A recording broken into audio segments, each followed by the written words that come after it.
la vraie réussite, celle de se plaire à soi avant de plaire aux autres.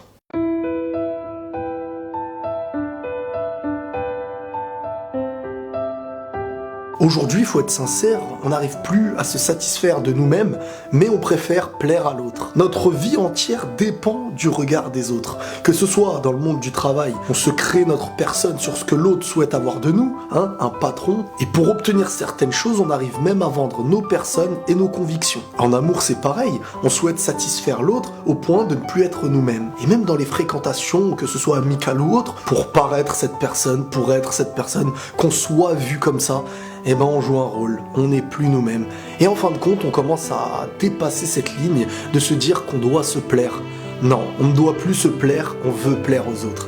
Et malheureusement, dans la vie, on ne peut pas avancer comme ça. On doit construire pour notre être et être en accord avec celui-ci, avant de vivre pour les autres. Et c'est même la meilleure manière d'être avec les autres, cette manière d'être soi. Pour vous dire, aujourd'hui, même quand on se regarde devant le miroir, on se regarde pas avec nos propres yeux, mais plutôt avec les yeux de ceux qui nous regarderont. On en perd nos propres yeux sur nous-mêmes et on prend les yeux des autres pour nous regarder. En fin de compte, on ne vit plus pour nous, on vit pour les gens. On en arrive à nos convictions, qu'elles soient religieuses ou autres.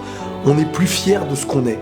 On veut tout simplement faire en sorte que l'autre ne nous rejette pas. Mais parfois, mieux vaut être rejeté pour une bonne chose que nous sommes, fiers de ce que nous sommes, sans faire aucun mal à personne, que de devoir indirectement se soumettre à la vision de l'autre pour lui plaire, alors qu'en lui plaisant, ça ne changera rien à sa vie, mais plutôt beaucoup à la nôtre. Soyons nous-mêmes et essayons parfois de construire en nous au lieu de construire pour l'autre. Car le vrai problème de tout ça, ça va faire naître deux mauvaises choses. L'excès, mais surtout le fait d'être dans une situation où à chaque fois qu'on souhaitera quelque chose, qu'on aime une chose ou quelqu'un, pour l'obtenir, on serait prêt à rejeter notre personne, quitte à ne plus aimer ce que nous sommes, mais pour plaire à celui qu'on aime. Et combien d'amour aujourd'hui existe sur ça? Combien de femmes se sont trahies? Combien d'hommes se sont trahis? Tout simplement pour plaire à l'autre. Sauf que le jour où il n'y aura plus l'autre, on se retrouve avec un nous-mêmes qu'on ne reconnaît plus. Presque tout ce que nous sommes aujourd'hui d'un œil externe en est devenu l'œil de l'autre. Les vêtements, la mode, les parfums, peu importe, on est toujours dans le m'as-tu vu. À force de vouloir trop à l'extérieur,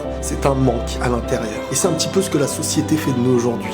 L'apparence externe, pour obtenir il faut que tu sois, alors qu'il est parfois mieux d'être et de construire sur soi, quitte à perdre une chose qui ne vaut vraiment pas mieux que soi. Réussir à aimer sa propre personne, à la construire et la faire grandir, au lieu de s'accrocher à l'œil de l'autre, car au final il nous fera tomber. Le risque dans tout ça, c'est de se retrouver avec une personne qui est nous-mêmes, qu'on ne reconnaît plus, on perd notre confiance, on devient angoissé, on ne sait plus vers quoi avancer, et au final on se dirige vers ce qu'on aurait dû faire depuis le début, se construire.